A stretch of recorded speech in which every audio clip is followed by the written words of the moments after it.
ఈ వీడియోలో intermediate second year physics 12th chapter నుండి dual nature of radiation and matter వీటిలో 2 marks questions examination point of view 2 marks questions very important questions ఇక్కడ ఇవ్వడం జరుగుతుంది. 2 marks క్వశ్చన్స్లో first question what are cathode rays, second one what important fact did Millikan's experiment establish, and third question what is work function, and fourth question what is photoelectric effect, and fifth question give examples of photosensitive substances, why are these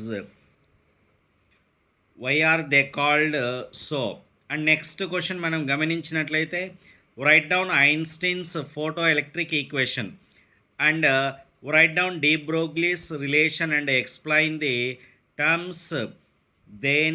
there in state Heisenberg's uncertainty principle.